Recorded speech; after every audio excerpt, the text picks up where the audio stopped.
name is Linda Chandler, and I'm Research Director and Head of Government Insights for IDC Europe. I'm delighted to speak to you today on the future of government as part of the IDC Directions Portugal event. So during the COVID-19 crisis, both national governments and city administration have played central roles and continue to do so, of course. What I want to talk to you about today is the idea of sense-making in the current context and why we must look to the past to look to the future. I want to talk about the road to recovery through resilience and introduce an IDC framework to try to map the phases through to the next normal. And I also want to sum up and talk about the keys that we think that unlock the next normal in European government. So as we look to the past and look to the future, we can see that digital has been at the heart of government's innovation agendas for over 20 years. And whether that's been through e-government or smart or digital transformation, all the phases has had various names. But actually, they're all against a backdrop of what's going on in society and actually what's going on within the technology sphere as well. And we're all very keen to see what we will put for 2020. And as we build the next slide, what can we see are the societal efforts that will hang off of this diagram? Will the new era be categorised by the world's largest work-from-home experiment? Will it be through our remote learning for our children? Or will we be remembered around the mobility restrictions that we've had globally? And how will all this play out into what is a new era for us? So when we look at digital in public sector, there are two views of this. There's the inside-out government view, and typically government organisations look within themselves to see how IT can be deployed effectively. But there's another view, which is the citizen-led view. And actually, it's the same viewpoints, but they need to be reconciled. So we have a framework in IDC in terms of our research, in terms of looking at this, and we call it ETHIC. It's around efficient, trusted, highly responsive, inclusive, and convenient. You could build the next slide, thank you. And actually, it's a framework that brings these two sides together. So when government look at productivity, actually the citizen sees good stewardship and value for money. When we're focused on security around cybersecurity and compliance around policy, citizens see a trusted view and a transparent view of government. Citizens don't want to be exposed to the different layers of government and the different organisations, and they expect any kind of bureaucracy to just be invisible. And so efforts around cross-silo integration allow government to be highly responsive in this context. And on the personalisation agenda, very often with government services, we're taking people out of the front line. If you could just go back, thanks. We're taking people out of the front line. And when we replace that personalisation with a more digital front end, we must ensure that it's equitable for all and that it's inclusive and we're not leaving anybody out and falling into the digital divide. And government services also compete with consumer services. The expectations of the citizen are for seamless access 24/7, and it's through the omnichannel experience that government departments actually deliver on this. Next slide, please. So while we believe that ethics still holds in these times, we also have a new way of framing the current context. And at IDC, we call this the 5 stages of enterprise recovery. And what we've done is looked at the different stages of the economic situation as we progress through the pandemic, from the crisis initially through recession to the next normal. And we've also taken a look at how government organisations are responding to this in terms of the different phases that they're going through as organisations. We've been surveying many industries, including government, around this. And actually what we see from our data as of the end of August is that the majority of government organisations are firmly within this business resiliency phase at the moment. 38% of organisations are. And so we've seen the trend in terms of moving through those waves, but there aren't many organisations that are coming out of the other side just yet. And so we've seen this enormous agility by public sector. And if we start to build the slide, we can see that in communicating and being responsive to our citizens, we've built on existing platforms. So organisations and governments that have had to communicate very rapidly to their citizens have used and leveraging existing platforms, such as the Portuguese government. Another example, which is in the district of Lombardy, if we build the slide, actually shows how there was a need, because frontline services were withdrawn, for this region in Lombardy to actually really rapidly deploy a call centre on technology that was kind of out of the box, so we could have that agility to actually communicate with citizens. And actually this shows in these early phases the remarkable agility that both national and local government have had throughout this crisis. Now, if we can just build the slide, we can see the agility is coming through in those first phases. But actually in the next part of that, we move into these resilience phases. And that's really where I want to concentrate for the next couple of slides, in talking through some of the strategic priorities for government and how we're seeing that resiliency agenda really build. Next slide, please.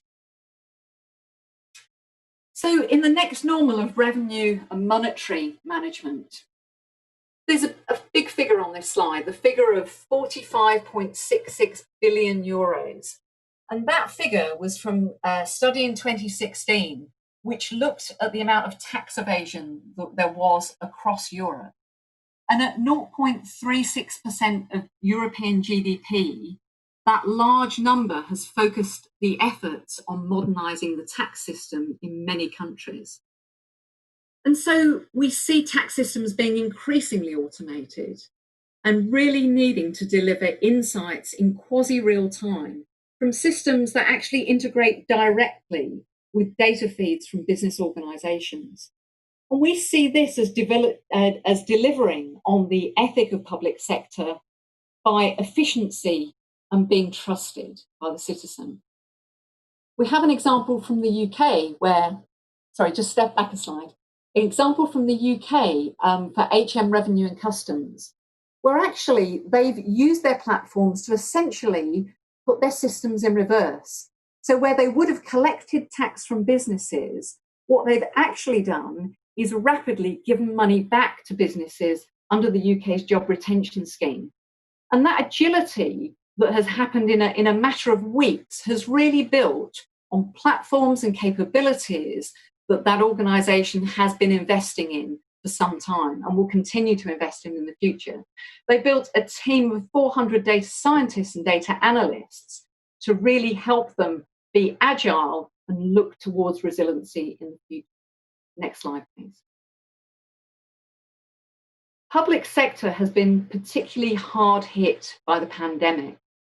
And although we've seen some actual activity around active travel, around walking and cycling, which is encouraging in many cities, there is a growing concern that actually getting people moving again has made a shift towards car travel. Amsterdam has been for 30 years a real shining light in mobility and shifting perceptions and modes of travel.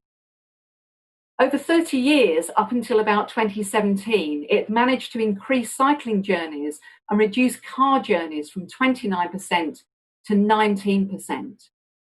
And with all that hard work, even Amsterdam really believes that the time is now to act even more prominently in this space. Otherwise, they run the risk of moving backwards with those figures. And we know that the future of intelligent transportation is actually around the ecosystem. It's about looking at how we observe the data across those ecosystems and how the data informs future policy scenarios and starts to incentivize innovative business models that can cross public and private sector. And as we transition towards this intelligent transportation of the future, we really see that delivering on ethic again, delivering on a highly responsive and inclusive mobility system. Lisbon has been one of the lighthouse cities in the Sharing Cities project, which is a Horizon 2020 project. And they've majored on looking at a shared implementation of e-bikes across the city. They've looked at data as a way of incentivizing citizens, but also managing demand across the city in peak periods. Next slide, please. And our final priority is around looking at the national and the local agenda. In the early stages of the pandemic, as we said, agility was key, and there was very much a top-down presence of government at the national level. It was very unusual for Europe to see that, but very needed in terms of being able to move quickly around policy decisions. But when we move into resiliency phases, we're actually seeing a bottom-up recovery. We're seeing much more intensive activity at the community and the city level about what this means to rebuild our communities. We've all been spending a whole lot of time in our communities, and of course, we're realizing the value of those. So how can digital play a real role in actually shaping these communities of the future? The figure of 74% is actually from a UN study. Much of the smart cities agenda has been driven by increasing urbanization. And a UN study in 2018 suggested that 55% of people globally lived in cities, and that would rise to 68% globally by 2050. 74% is actually the number in Europe in 2018. And so already a high degree of urbanization that it is increasing. So that was the backdrop for a lot of the digital initiatives that were happening at the local level. The C40 group has convened a panel of mayors to look at the recovery and to convene a task force, and it's chaired by the Mayor of Milan. And they've put forward a number of initiatives that really look at shaping communities and cities' resilience going forward. And one of those ideas is the concept of the 15-minute city. And this was an idea that was put forward by Professor Carlos Moreno of the Sorbonne. And he's been advising the Mayoralty in Paris on this. And the concept of the 15-minute city is around the idea that we're swapping proximity above mobility. So it's very much around what's around you and what's near. So in a 15-minute radius of where you live in your community, you should be able to access your public amenities and all your daily living needs.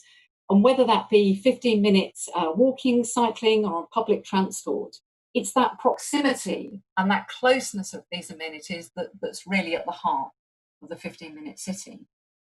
And that's starting to deliver again on ethic. It's starting to deliver on inclusivity around community activity and that convenience. But it says something really interesting about the balance of urban and peri-urban and rural living. And actually, for so long now, we've had this increasing urbanization agenda. But what we've all witnessed in our cities in Europe is that the central business districts have started to empty out, and there's much more activity in the fringes. So in this future of work, what does that mean going forward from this shift and rebalancing of our local agenda? Next slide, please. So the keys that unlock the next normal in European government.